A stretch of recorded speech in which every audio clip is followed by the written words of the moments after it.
All right, we're back. One sweet Lambrusco with Paulie Firm and Dick Chase. Pretty good first session. All right. I guarantee you I'll get some feedback and bullshit from it. Could you hand me that mod right there that's plugged into that little black cable? No, not that. See that black cable right there? Yeah. No. Right there? Yeah, that. This one? Yeah, you just pull it up and out. It's fine. Thanks. Uh-oh. Oh, boy. Wow. That made it. What the hell is that? So, CBD? yeah, it's a weed pen. Weed pen? No, it's strawberry pancakes. It's just nicotine. See how you guys can keep doing that shit. I want to die anyway. Might as well get some delicious nicotine in my why body. not? Because I'm addicted to nicotine. It's been very, very, very hard for me to quit. I don't smoke cigarettes, but... You can. You just have to get it to your head that you know you can. Oh, I know. I know that I can. Right. I just don't want to right now. Right? It's been not during school. No, the idea is this. Do you think you ever will? To quit? Yeah. Not right now. No, do you think you ever will? Because I Oh, told yeah. I told Oh, yeah. myself this. I said, I don't know when, I don't know where, I don't know how, but I'm going to quit. You smoked cigarettes? I used to smoke Oh, cigarettes. I didn't know that. Come on, bro. How long? I don't know. That's all. Buddy, the person that I know of you now is not the person that was smoking cigarettes. So, No. You know, in prison, cigarettes are a big commodity. So like, you get, like, they used to be. the deck, put them down. It's like in Shawshank Redemption where they used to bet. Yeah, well, that was before. That was a long time ago. Yeah. But even then, if you played cards or something, you could actually play for cigarettes. People Yeah. play for cigarettes. They play for packs. We used to gamble, right? Yeah. Bet on the games and stuff like that. Yeah, with it's packs funny. of cigarettes. My uncle had this friend back east who did time. He's a bank robber. He robbed a bank, and he got out. He was a good guy, just made some bad decisions or whatever. He wasn't like a dangerous, violent guy or whatever. But whenever they would bet, whenever they'd be playing cards and stuff, he'd always be like, "Yeah, I'll bet you a deck," and everyone's kind of like looking at him, and he's like, "Cigarettes." And so I asked my dad about it one day. I'm like, what's that guy's deal? He's like, oh, he's still in the prison mentality, And I'm like, oh, that's nice. That's nice that you let him come over. It wears off. It'll wear off. Yeah. It'll wear off because if you do, I think he did like 12 years. yeah, if you do enough time, right? If you do enough time, you will want it to go away. Right. Right, you don't want to hear it. You don't Yeah, want we to recognize we it. talked about this before. How the general public thinks that anybody who served time had become institutionalized and they can't survive in the real world. Well, actually, Which I think is a ridiculous claim. No, it goes like this. So, who wants to hire someone that almost killed someone, or someone that kidnapped someone, or Right. someone that did this? No one wants to hire that nobody. person. Yeah. Right? So, what do they have to do but to resort? That reminds me of this. So, I was thinking about, all these smash and grabs. Smashing grounds? Smash and grab. They smash the windows, right? They go inside. Oh, smash and grab. Yeah. Yeah. Those been around for a long time. Yeah. Right, the smash and grab. But now they're making another round, right? And when I did some of those when I was in my addiction, right, and I would do that, and we would smash and grab, and then we'd take off, and then we're strung out on heroin. So, Right. So I'm thinking this.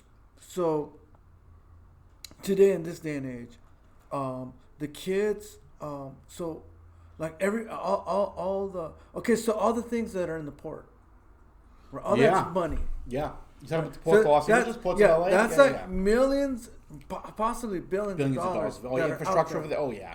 Right? Easily. Just sitting there. Right? So all that is merchandise or whatever it is. People need that. People are waiting for those things. Right. Right? So all that's like really cash in money, unbelievable right? amounts of it. Right. Yeah. So that's just an example Yeah. of how much money is being held up. Now this president wants to start doing these things, like funding all these things with these billions and trillions of dollars that we don't have. And I'm wondering, where is that coming from? Right? Where's this money coming from? Right. Is it coming out of my pocket? Right? Because I'm being taxed a lot out of my paychecks, and I'm wondering, where's this money going to? Because I only get a fraction back. Right. Where's the rest go to? Well, you got your normal stuff it goes to, but so this is where I'm getting at. So the parents of these children or these kids that are breaking the windows, right, are probably not used to their expenses, right, are getting higher and higher and higher. Yeah. Right? So they can't buy as many things as they would for their kids, right? To actually keep them busy and occupied, right? So they won't be out in the streets screwing around doing whatever they're doing, right? But since the kids are not at home, right, playing the video games or whatever, doing the home thing, right, with whatever games the parents got them, because they don't have money to buy those games. So now they're like hanging out with their friends out there, and they're hearing this and that. Now they want to go out in the streets and participate in all these criminal activities. So they end up doing that, getting in trouble, right, all because of this economy. So what you're basically saying is that because of the economy, kids can't play with toys, and they're resorting to criminal activity.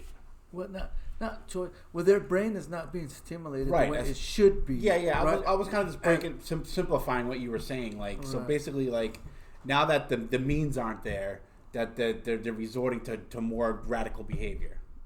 Yeah. What else do they got to do? Right. This is basically. Well, any kid from age 13 to 19 can keep himself occupied jerking off for at least fucking 80 hours a week, especially during like school break and stuff. You would think that's all kids do. Right. You would think that's all they do. But kids are getting hooked on drugs a lot younger now too. They are. But what are their means to get these drugs? Yeah, well, until their allowance runs out, or until well, if the parents can't afford the allowance, where are they going to get the money from? You steal it from them. You steal shit. You steal shit from other people in the neighborhood. The parents don't have anything to steal. Then they're going to steal from the neighbor. They're going to find the houses that do. Anything to they'll find someone that does. They're going to break the windows to a place and then start taking. They're gonna start with houses or cars. And then they're going to see that that's not enough to support their habit, and they're going to start getting into bigger stuff. And that's even if they do have a habit. They can also have a habit of having and wanting things that they can't afford. That's certainly an addiction, yeah. Right? The champagne palate with a cheap whiskey budget, whatever it is. Yeah. Yeah. And that's another thing that happens, and I'm a huge I talk about this all the time, and I think that it's a bigger problem than people either know or want it to be, but it's the labeling theory, and you don't know people don't know the psychological damage it has on certain communities to be labeled as something. You know, to be labeled as a convict, just convict. Like criminal. If someone from like an affluent white neighborhood or whatever, they go into another neighborhood and there's black people, they automatically assume they're a criminal. Right. They're labeling them. You know the funny thing is this is that even in the olden days. Right, and then we'll like all the way from the East Coast to the West Coast, right? From sea to shining sea. Right. So you have these kids back in the days, right? Yeah. And these kids want to have fun, right? So they're having fun. They're doing this, and they drink a little bit, do this and that. Then they get some weed. Then they get in trouble. Yeah. Right, I'm thinking like in the 50s, right, when they didn't have much. The reefer madness days. Right. Yeah. Those are the 20s. But yeah. I'm talking about in the 50s, yes. But in the 50s too. Because it repeated itself all over again. Oh, bad behavior and drug use is cyclical. Right. No doubt. But that wasn't like a type of an addictive drug. Right. But once the 60s came around, right, and once they started coming out with these manufactured drugs. Yeah. Right, so the pills and all these different things. Right. So people started getting used to like these manufacture these drugs, right, that were available to them.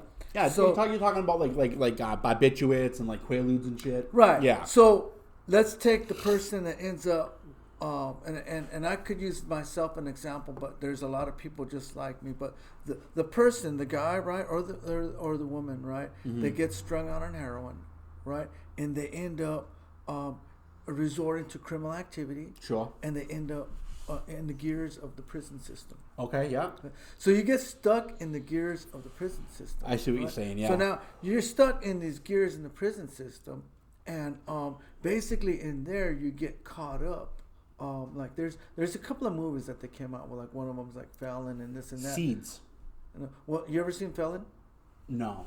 This guy ends up beating up someone that ends up doing something, and I think he killed him or something to that effect. It was like a dude, a prim type of white dude. Yeah. He ended up going to prison, right? Yeah. Then they put him in a hardcore prison setting, right? And they had to start beating people up, and he started. Oh, it's like have you seen Shot Caller? Yeah, there's Shot Caller, and then there's Felon. Okay. Those two movies are alike, right? Okay. Then you got American Me. That's a good one. Edward James Right? Olmos. Yeah. Yeah. So you got those three, right? And they really don't show. They show that the dramatic effects part of it, but they don't know that the gears that these people get caught up in while they're in prison, right? So I become more like a hyped up criminal, right? A hyped up criminal. Yes, heightened criminal. While I'm in there, and all I am is a drug addict. Right.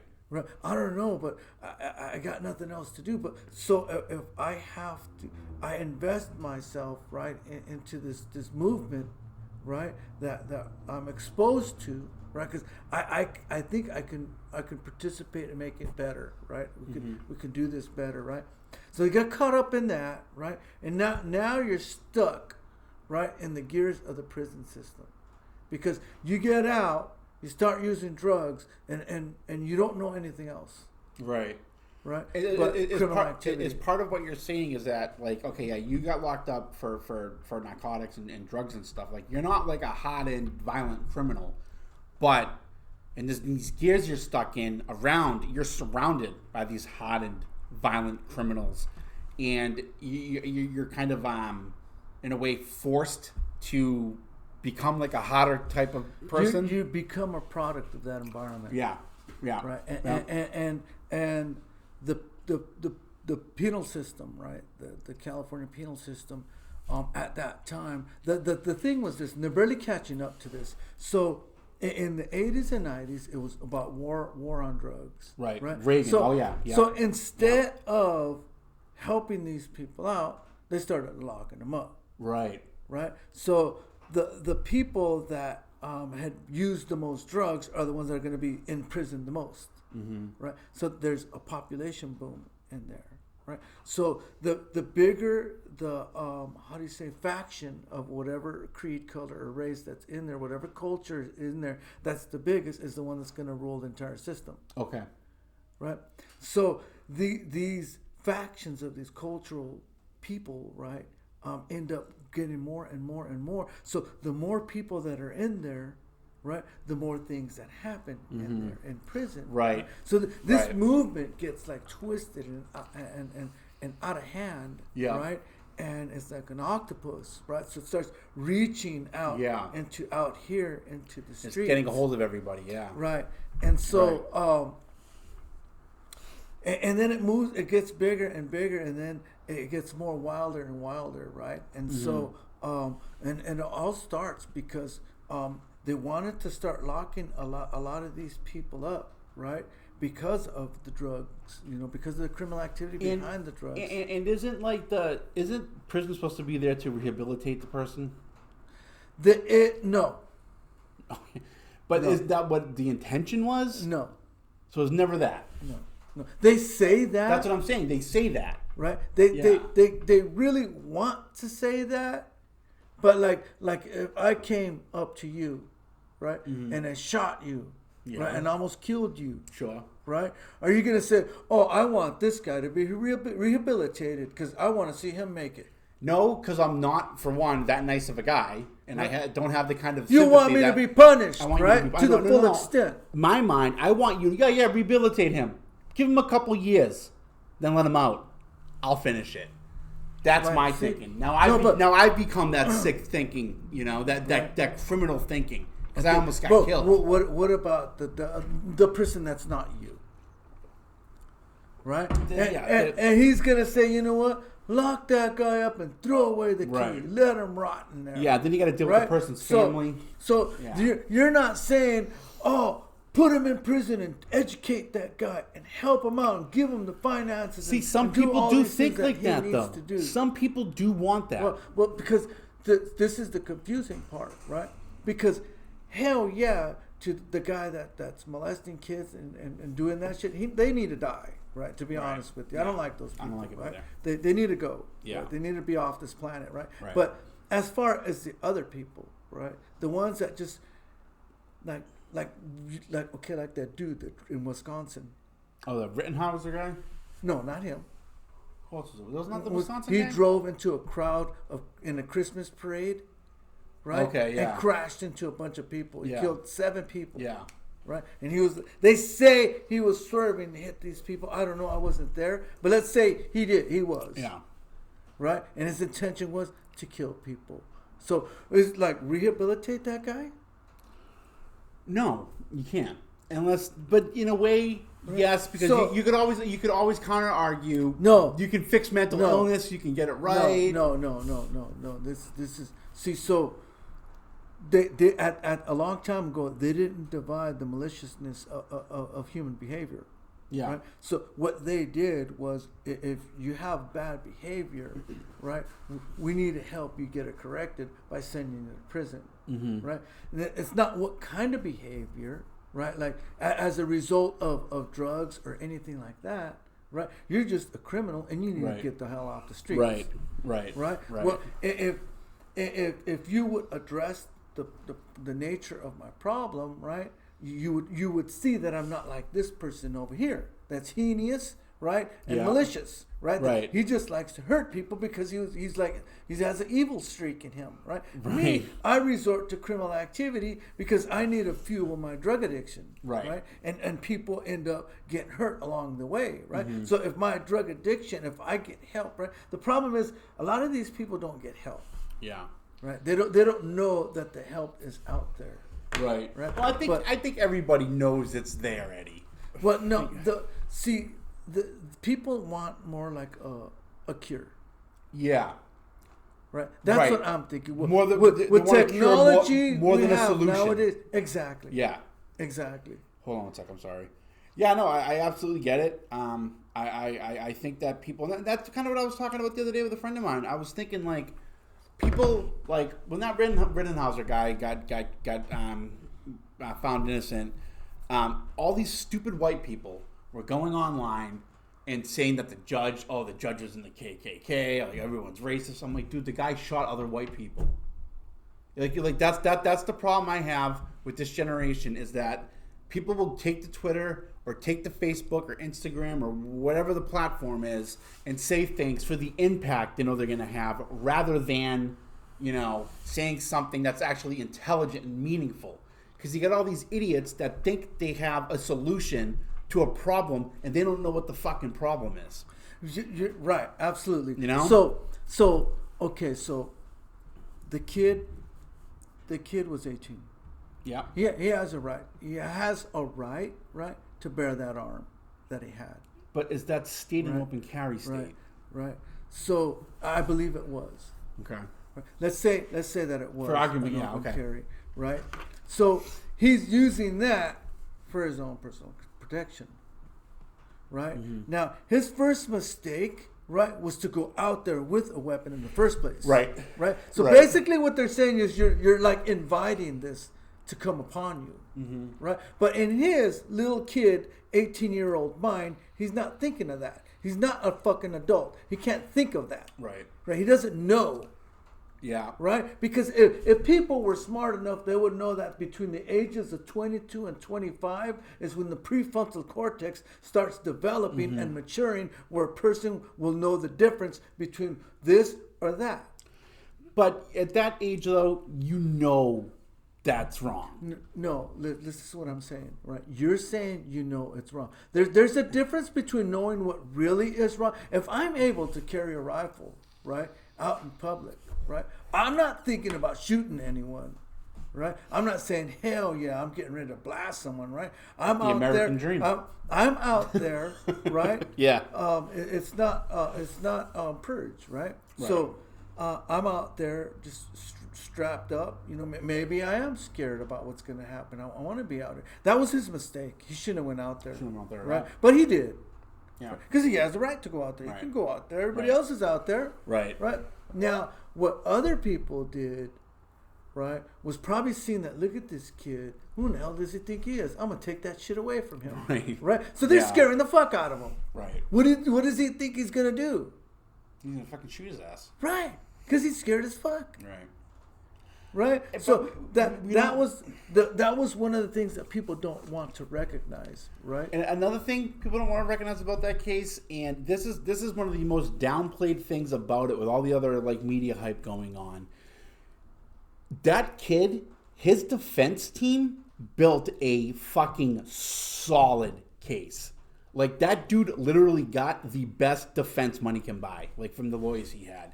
And a lot of people like are downplaying that, or and they're not considering it. It's actually, like, dude, the lawyers did their job. The kid, I could have defended him, right? Because I have this experience with the justice and the law system, right? Yeah. And, see, that's, before you continue though, that's a good. I'm glad you made that point, because your experience with it is firsthand. Mine is educational, you know? So, like, who do you think would be better to argue it, you or me? Right. You know? Right. So that's a good point. Because I'm sitting in my cell with law books. Right. And I'm in my cell 24 hours a day. I did the same thing, except I wasn't in a cell. Law books. Yeah. Right. So I could do that for years on end. Right. Right. I wake up reading and I go to sleep reading. Yeah. Right. That's like my life right now. That's all I got to do. Yeah. Right. But see, it's not a chore.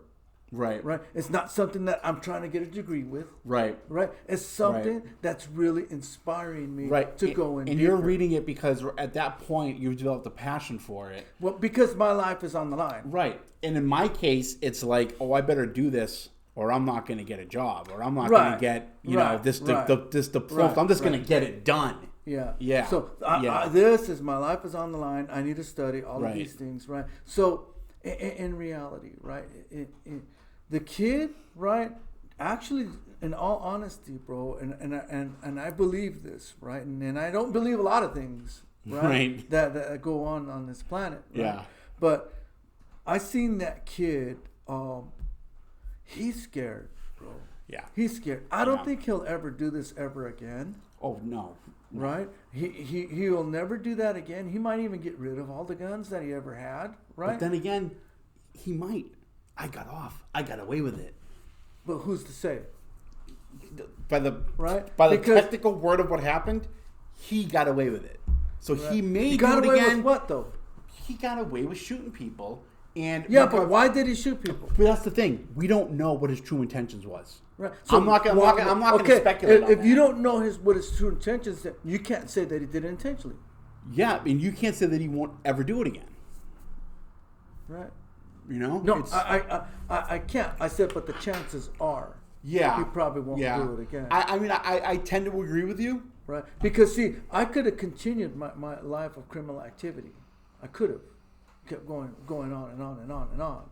Yeah. Right. But something stopped me. Right. And you've been able to stay stopped because of, you being sober and having that, like a lot of people don't have what we have. They don't. They don't have the coping mechanism that we have. Right. Absolutely. Absolutely. So without that, who knows what people are going to do? I know what happens to people in our family that when they stop, they stop right where they ended. See, well, because I get to see in my line of work, I get to see a lot of people that are addicted to various substances and whatever it is that they can whatever it is that they come influenced under, right? So I get to see law enforcement come through. I get to see paramedics come through. I get to see nurses, right? I had one doctor, one psychiatrist come through. Scientists, like a couple of scientists come through, real scientists, you know what I mean? Not like a made-up scientist. These guys got big degrees, long degrees, right? And they're solving problems in the world through science. Right. Yeah. But they just cannot stop drinking or using drugs. Yep. Right? And that is a problem. It's powerful, right? man. So I get to see all these people from different walks of life, and I get to paint them a picture, right? What this problem can lead to, regardless of your education, your background, or anything. Your stature has nothing to do with your addiction. Exactly. Yeah. So now, but with that being said, right, and this kid, right, and this kid that ended up happening, that I don't think he got away with anything, right, because what he's leaving with, right, is with his personal experience of what he did for the rest of his life. Right. That's what he's leaving with. Yeah, right? I see what you're saying in that regard. Because I've had people like that freaking kid. Yeah. Right, can I cuss? Fuck yeah. You ever listen to the show? Like that little fucking kid, right? Right, listen. So that little guy, right, that kid. Kyle Rittenhauser. It ends up coming into a treatment center years later. Because of what he did. He can't ever let that go. Can't let that go. Yeah. So he resorts to alcohol and drugs. Right. So he becomes a fucking prisoner of his own mind. Of his own mind with addiction. Yep. Holding him there. Right. Yeah. So he didn't get off scot-free. But that's the thing too. Like, you're absolutely right. And I think a lot of people need to consider that. And I agree with you 100%. But there are some people that are so sociopathic that doesn't happen. And looking at that kid in the court and listening to him, hearing him talk sometimes, I'm like, I don't know, man. That fucking kid's volatile. You know, and I think everybody has the capacity to become volatile. Yeah. Everybody does. Yeah. On this planet. Yep. Right? Yep. Put yourself in the face of danger, right? And enough fear, right? He brought the danger to himself, though. No, we already got past that because he shouldn't have been out there with the fucking weapon in the first place. Like, I don't invite shit like that into my life. He shouldn't. But see, in his mind, right, of an 18-year-old kid, he hasn't had enough experience. And like, you can't just go up to the kid and tell him, hey, so how much is your mortgage? Right. How much? What mortgage? You're I live with my parents, right? Yeah, you're right. Well, what's the last car you bought? Well, my parents still buying me a car, right? They haven't learned the lessons, and they haven't matured enough to learn the lessons of life on their own. Right. Yeah. And you can't put that on him. Right. Right, but see what society ends up doing. Well, his parents should have taught him. He's still a fucking kid. Yeah. How's he gonna fucking learn? He needs to be a kid. Right. So, in his way of growing up, right, he's just a kid, bro. He. I think he knew some of the things that he was doing was wrong, but he didn't know what could have happened at the end. Yeah. Just like the kids that are racing down the street. And still, though, you're making excellent points, and I agree with a lot of what you're saying. But still, at the end of the day, he shouldn't have fucking done that. No, he should have. You know, he shouldn't have done that. But he did. He did. Right? You're right, he did. And see, you got to remember why he did that. I think that not because you think he wanted to go out there maliciously, right? But because I don't think that was his intent at the beginning. But there's just something fucking troubling about the whole situation. You know? Right. Well, see, do you know what's really troubling? What's that? Right? Is that he has parents. Mm-hmm. Right? And the parents rear these children.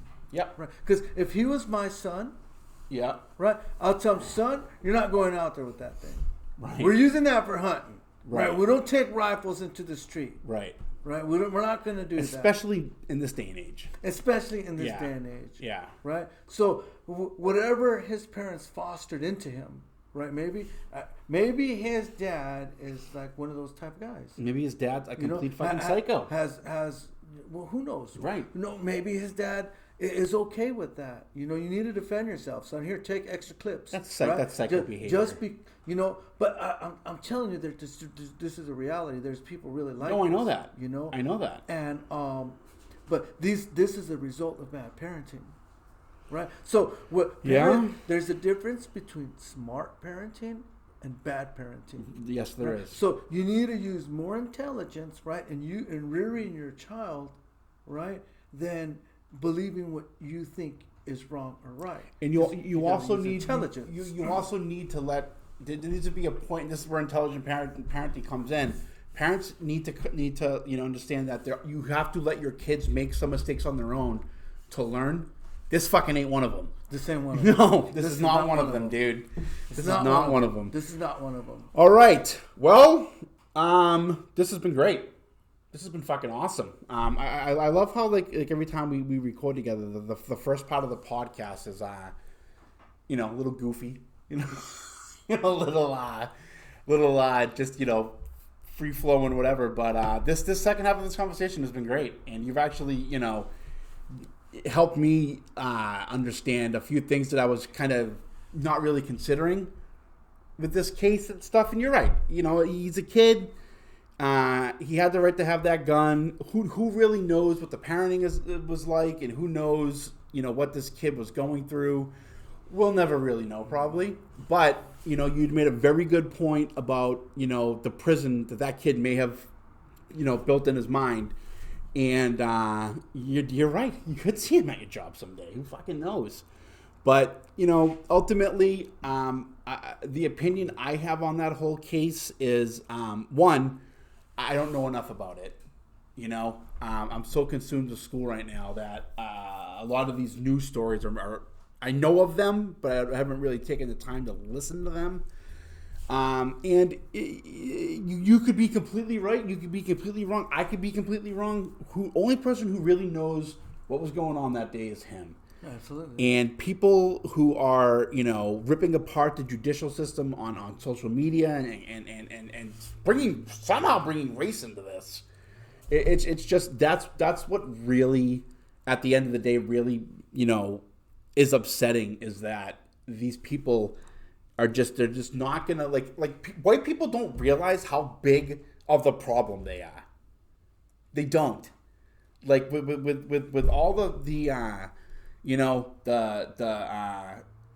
culture of the socioeconomic and socio-political climate of everything right now, it is, people just need to stop worrying about color and just find a way that we can all just be one community. But see, and they keep making it about race. Right. So the thing is this even the people that you're talking about are the people of color. Right? That are being historically disenfranchised. That are harmed in all of this, right? And if we could just stop and slow down, right? Shut the fuck up, right?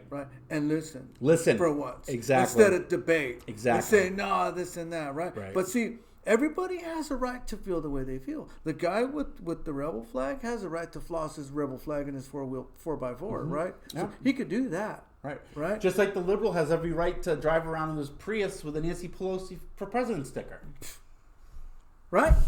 So, but I don't know who the fuck would ever do that, but right. But let's say there would be, right? But either way, right? Whatever I'm independent, bro. I'm not affiliated with any type of party. Yep. Right. So I could pick and choose, and I could talk shit on all the fucking. It doesn't matter to me. Right. That's why I pick independence. Right. So I can talk bad about this guy, good about that guy, I like him. You're giving yourself full political immunity. Right. Because people will ask me, like, what do you think about this? And what do you think about that? And they're thinking that I'm going to pick one side. Right. And I say, well, that guy's shitty. Right. But you just told me you believe in this type of politic. And I go, I do. But I don't like that guy because he believes this and that. Right. Because, well, that goes against, I'm independent. Right. I can pick. Yeah. So who? Right. You? What do you mean goes against? Fuck you. Yeah. People don't get that. Yeah.